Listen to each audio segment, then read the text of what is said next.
Medical के क्षेत्र में भी हिसार एक अग्रणी स्थान है इस हरियाणा राज्य में और इस एरिया में, चाहे पंजाब का हो, चाहे राजस्थान का हो और हरियाणा का हो। काफी लोग दूर दराज के एरिया से इस शहर में इलाज लेने के लिए आते हैं। जैसे हमारी जो स्पेशलिटी है, हमारी ब्रांच है, हार्ट सर्जरी से संबंधित जो ब्रांच है, ये पहले सिर्फ महानगरों तक सीमित थी। आपने भी सुना होगा कि बाईपास ऑपरेशन कराना है तो महानगरों के किसी भी बड़े कॉर्पोरेट हॉस्पिटल में ही जाना पड़ता था या फिर बड़े इंस्टीट्यूट्स में जाना पड़ता था। लेकिन जैसे जैसे सुविधाओं का विस्तार हो रहा है और लोगों की जागरूकता हो रही है, सुविधाएं बढ़ती जा रही है, तो ये अब हमारे हिसार जैसे शहर में भी काफी समय से उपलब्ध है। मैं यहाँ जनरल हॉस्पिटल में करीब 3.5 साल से हूँ। उससे पहले मैं PGIMS रोहतक में एसोसिएट प्रोफेसर के पद से मैंने जनरल हॉस्पिटल के साथ जुड़ा था। डॉक्टर नीरज मोंगा है, पहले दिल्ली के मैक्स हॉस्पिटल में थे, वहाँ से ये जनरल हॉस्पिटल के साथ जुड़े थे और हमारी पूरी ओपन हार्ट सर्जरी के लिए यहाँ पे टीम है। अभी पिछले दिनों हमने पिछले 3 साल में यहाँ पे करीब 1000 सफल ओपन हार्ट सर्जरी का जो अचीवमेंट है वो किया है। पिछले 3.5 साल में हमने करीब 1000 ओपन हार्ट सर्जरी की है, जिनमें मुख्यतः दिल के बाईपास ऑपरेशन, बच्चों के दिल के छेद के ऑपरेशन, दिल की जो जटिल वाल्व बदलने की प्रक्रिया, फेफड़ों के ऑपरेशन, हाथ पैर की खून की बंद नसों के ऑपरेशन, ये हमने यहाँ पे विकसित किए हैं जनरल हॉस्पिटल में। क्योंकि जनरल हॉस्पिटल में उन्होंने एक इंफ्रास्ट्रक्चर इस लेवल का बना के दिया कि हम इस चीज को यहाँ पे विकसित कर पाए। इससे भी आगे जाते हुए हमने डॉक्टर साहब ने और हमारी टीम ने पिछले 3 साल में हमने यहाँ पे छोटे सिरे से दिल के ऑपरेशन भी विकसित किए हैं। करीब 30 से 40 के करीब हमने छोटे सिरे के द्वारा दिल के वाल्व बदलने के ऑपरेशन, दिल के छेद के ऑपरेशन और बाईपास ऑपरेशन की सुविधा को विकसित किया है नई तकनीक के साथ। पिछले कुछ दिनों से हमने महाधमनी, जो हमारे शरीर में मुख्य खून नली होती है, जो दिल से निकलती है और सारे शरीर में खून लेके जाती है, उसके ऑपरेशन की भी शुरुआत की है। करीब इस कड़ी में हमने 8 से 10 ऑपरेशन किए हैं। इससे पहले इसके लिए सिर्फ बड़े महानगरों के हॉस्पिटल जैसे मैदानता है, वहीं लोगों को जाना पड़ता था और काफी महंगा था। जो महाधमनी का ऑपरेशन है वो एक ऑपरेशन करने में करीब 12 से 15 लाख रुपए का खर्चा आता था। हमने जनरल हॉस्पिटल के प्रशासन के साथ मिलकर इस इलाज को काफी कंट्रोल किया और आज हमने जो पिछले ऑपरेशन किए करीब 4.5 से 5 लाख में सारा दवाइयों का, ऑपरेशन का सारा सामान लगा के हमने पेशेंट को घर भेजा है, छुट्टी की है। दूसरा, कुछ इमरजेंसी स्थिति में पिछले दिनों जैसे एओर्टिक महाधमनी फट जाती है, एओर्टिक डायसेक्शन एक बीमारी होती है, लोगों को काफी नॉलेज नहीं होता इस चीज का, इवन डॉक्टर्स को भी नहीं पता लगता। जब तक पता लगता है तब तक देर हो चुकी होती है। मरीज हमारे पास पहुंचता है ऐसी स्थिति में कि हम कुछ भी करने के लायक नहीं रहते, शरीर के अंग फेल हो चुके होते हैं, उस स्थिति में ऑपरेशन को देखिए नहीं लिया जा सकता। ऐसे बहुत ही कम मरीज होते हैं जो हॉस्पिटल में ठीक समय पे पहुंच पाते हैं। पिछले दिनों एक 40 साल की महिला थी जो ठीक समय पे भगवान की कृपा से हमारे पास पहुंची और हमने रात को ही उसको ऑपरेशन किया। पूरा महाधमनी फटी हुई थी, जिसको एओर्टिक डायसेक्शन बोलते हैं। रात के समय वो सारा ऑपरेशन हमने किया पूरी टीम ने और उस महिला को हम ठीक करके घर भेज पाए। नहीं तो ऐसे मरीज बीच रास्ते ही कहीं अगर दूर जाना पड़ जाए 400-500 किलोमीटर, बीच रास्ते में ही ऐसे मरीज रास्ते को झेल नहीं पाते और बीच रास्ते में ही वो एक्सपायर हो जाते हैं। तो घर के नजदीक सुविधाओं का होना हमारे लिए बहुत ही महत्वपूर्ण है और वरदान भी है। आप हमने से किसी को भी, अपने स्वजन को, किसी घर परिवार के लोगों को कहीं दूर जाके इलाज कराना पड़े 400-500 किलोमीटर, तो बड़ा मुश्किल होता है। वहाँ रहना, ले जाना, बाद में फॉलोअप की प्रक्रिया। आपके डोर स्टेप पे, घर के नजदीक अगर ऐसी सुविधाएं हैं तो ये काफी नजदीक अच्छा भी रहता है, समय पे मदद भी मिल सकती है।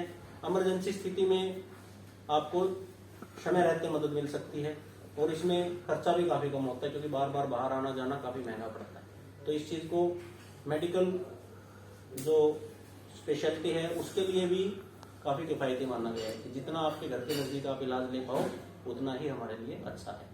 तो हमारी टीम ने जनरल हॉस्पिटल के पूरे प्रशासन के साथ मिलकर पिछले 3 साल में इस चीज पे काम किया है और हृदय सर्जरी, हार्ट सर्जरी की हर पहलू को, हर ऊंचाइयों को हमने छूने का प्रयास किया है और हम आगे भी करते रहेंगे। जो नई तकनीक होगी, जो नई डेवलपमेंट होगी, हम हिसार में उसको लेके आएंगे। इस चीज के लिए हम पूरे प्रयासरत हैं। भविष्य में हमारी टीम का और हमारा एक ही उद्देश्य है कि लोगों को किफ़ायती दरों पर गुणवत्तापूर्वक और पारदर्शिता के साथ इलाज मिले, जिसका हमने पूरे पिछले 3 साल में प्रयास किया है। और करीब 1000 लोगों का हम इस तरीके से इलाज कर पाए हैं, उनको ठीक घर भेज पाए हैं पारदर्शिता के साथ और किफ़ायती दरों पे और अच्छे इलाज के साथ, जो देश और दुनिया में कहीं भी उपलब्ध है वो आज हमारे शहर में आपके घर के नज़दीक उपलब्ध है। भविष्य में हमारी टीम का प्रयास रहेगा कि हिसार जैसे शहर में, आज हो सकता है संभव ना हो, लेकिन होने वाले 10 साल में, 5 साल में हो सकता है सुविधाएं बदलें, समय बदलें, तो हमारा सपना है और उद्देश्य है कि हम दिल प्रत्यारोपण, हार्ट ट्रांसप्लांट, लंग ट्रांसप्लांट, फेफड़े का प्रत्यारोपण की सुविधाएं भी हम यहाँ विकसित करें इस शहर में, जिससे लोगों को अपने घर के नजदीक अच्छा इलाज मिल पाए। धन्यवाद। डॉक्टर साहब, ये जो लाइफस्टाइल है, इसको जो अधेड़ लोग हैं वो कितना रिवर्ट कर सकते हैं अपनी बीमारी को बाय चेंजिंग द लाइफस्टाइल, और उस लाइफस्टाइल में क्या कुछ होना चाहिए? सर, लाइफस्टाइल की बात जहाँ तक हम करें तो अधेड़, जैसा किया कि एज्ड, आपने बोला कि एज्ड होने के बाद कैसे रिवर्ट करें, इससे ज्यादा हमें जागरूक करने की जरूरत है एक यंग एज से, कि जो हमारे बच्चे हैं, यंग जनरेशन है, उस टाइम पे ही हम ऐसा लाइफस्टाइल डेवलप करें, उनका खान पान, उनका एक्सरसाइज, उनकी एक्टिविटी, ताकि हम बीमारियों से बच पाएं। एक एज होने के बाद, बीमारियां होने के बाद 2 चीजें होती है कि एक तो उसको कंट्रोल करना मुश्किल हो जाता है, दूसरा आप उस स्थिति में रह भी नहीं पाते कि आप बहुत ज्यादा मेहनत करके, एग्रेशन करके उसको कंट्रोल कर पाएं। इससे बेहतर ये है कि चाहे आप किसी भी उम्र में हो, अपनी क्षमता के अनुसार उसमें आपको डेली नियमित एक्सरसाइज, व्यायाम करना चाहिए। खाने पीने का विशेष ध्यान रखना चाहिए, क्योंकि जब तक हम अपने खाने पीने की चीजों का नियमित रूप से ध्यान नहीं रखेंगे कि हमें क्या खाना है, क्या नहीं खाना है, जैसे आजकल बाहर का खाना है, जंक फूड है, पिज्जा है, बर्गर है, जो शरीर के लिए काफी नुकसानदायक है, इनका ट्रेंड बहुत हो गया, हमारे समाज में भी हो गया, पहले नहीं था, बच्चों में भी हो गया है। तो इस चीज से बचना है।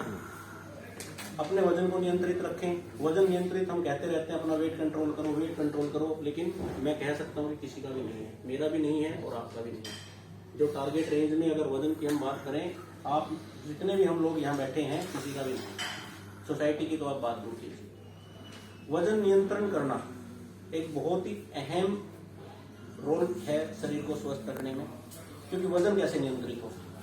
मरीज आते हैं, लोग आते हैं, आप जैसे सज्जन पूछते रहते हैं कि डॉक्टर साहब कैसे है दिन, वजन नियंत्रित नहीं हो रहा जी, हर रोज मैं तो 2 किलोमीटर वॉक करता हूँ। बॉडी के अंदर 2 मैकेनिज्म है, जितना हम खाएंगे और जितना हम पचाएंगे। अगर हमारा वजन बढ़ रहा है, इसका मतलब हम एक्सेस में डाइट ले रहे हैं जो हमारे जरूरत नहीं है। इसके लिए हमें दोनों पहलुओं पे काम करना पड़ेगा, डाइट के पहलू पे भी और एक्सरसाइज के पहलू पे। व्यायाम जरूरी है, व्यायाम की भी एक समय सीमा है। ऐसा तो नहीं आप सारा दिन व्यायाम करते रहेंगे, आधा घंटा, 40 मिनट, 1 घंटा, इतना ही तो दे पाएंगे, इससे ज्यादा तो नहीं दे पाएंगे, जीवन की व्यवस्थाएं हैं, नहीं दे पाएंगे। इसलिए जो व्यायाम का बताया गया है मेडिकल फील्ड में कि आप 30 से 40 मिनट अगर रेगुलर वॉक कर लें, वो आपके लिए सफिशिएंट है। लेकिन ऐसा नहीं है कि आप अपने खान पीन का ध्यान ना रखें। स्मोकिंग है, अल्कोहल है, इन चीजों में अगर हम डेली बेसिस पे इन्वॉल्व हो रहे हैं, जंक फूड बहुत ज्यादा खा रहे हैं, फैटी फूड ज्यादा खा रहे हैं, या जरूरत से ज्यादा खा रहे हैं, और हमें अचीव करना पड़ेगा। सिर्फ कहने मात्र से काम नहीं चलेगा कि जी मैं 15 मिनट 20 मिनट में तो डेली जाता हूँ, मेरा वजन कंट्रोल नहीं होता। चीनी एक सबसे खराब चीज है, मीठा, चीनी, शुगर किसी भी तरीके से, जो आजकल हमारे लाइफस्टाइल में पेनिट्रेट कर गया, एंटर कर गया है। चाय, कॉफी, हर जगह चीनी, दूध, हर जगह हमें चीनी की आदत पड़ गई है। अगर आप चीनी की मात्रा को कंट्रोल कर लेंगे तो आप ज्यादा नहीं तो कम से कम 10 से 15% अपना वजन नियंत्रित कर सकते हैं, सिर्फ चीनी छोड़ने से। और ये तो सिर्फ आदत है हमारी कि जी चीनी आप थोड़े दिन फीकी चाय पीजिए, फीका दूध पीजिए, आपको वैसी आदत पड़ जाएगी। कुछ लोगों को बहुत मीठा खाने की आदत होती है। तो चीनी बहुत अच्छी चीज नहीं है शरीर के लिए। आप स्वाद के लिए थोड़ी मात्रा में ले सकते हैं, लेकिन ये नहीं है कि उसको बहुत अधिक मात्रा में लें। नियमित व्यायाम जरूरी है, हर उम्र के आदमी के लिए जरूरी है। नियमित नींद जरूरी है, डेली 7 से 8 घंटे सबको सोना चाहिए। शरीर की रिकवरी होती है सोते समय पे। उचित मात्रा में पानी लें सब लोग, तभी जाके बीमारियों से बचा जा सकता है। आज के दिन जो हार्ट की बीमारी है वो एक महामारी बन चुकी है, महामारी का रूप ले चुके हैं। आप कोविड महामारी में सबने झेला है, सब लोगों ने उसको, सबके हुआ, सब लोगों ने स्वजन भी खोए, बहुत मुसीबत भरा समय था, लेकिन दिल की बीमारियां जैसे हमारे पास जो पहले उम्र होती थी दिल की ब्लॉकेज की, हार्ट अटैक की, बाईपास सर्जरी की, लोगों का अमूमन 55-60 साल की उम्र में होता था। आज 32 साल, 35 साल, 38 साल, कई कुछ केसेस में तो 26-27 साल के लड़कों के भी हमने बाईपास ऑपरेशन किए। तो ये सब हमारे लाइफस्टाइल, जीवन शैली, खान पीन, एक्सरसाइज ना करना, पूरी तरह से नींद ना लेना, स्ट्रेस फ्री ना रहना, ये सब इसकी देन है। डॉक्टर साहब घी के बारे में और बता दो, रिफाइंड ऑयल और घी, क्योंकि बड़ा मिसनोमर है। कोई कहता 2 चम्मच ले लो, कोई कहता देसी ले लो, कोई कहता गाय का ले लो। घी की जहां तक हम बात करते हैं, घी को हमारे शरीर को बहुत ज्यादा जरूरत नहीं होती, लेकिन ऐसा नहीं है कि बिल्कुल छोड़ना है। एक निश्चित मात्रा में जितनी शरीर को जरूरत है, 5 से 10 ग्राम 2 चम्मच दिन में, दिन भर के लिए काफी है। रिफाइंड ऑयल की जगह जो पहले कोल्ड प्रेस ऑयल, वो ज्यादा बेटर रहता है, क्योंकि कोल्ड प्रेस ऑयल में जो ऑक्सीडेंट हैं वो डेवलप नहीं होते। रिफाइंड ऑयल में रिफाइनिंग की प्रोसेस के दौरान ऑक्सीडेंट काफी अधिक मात्रा में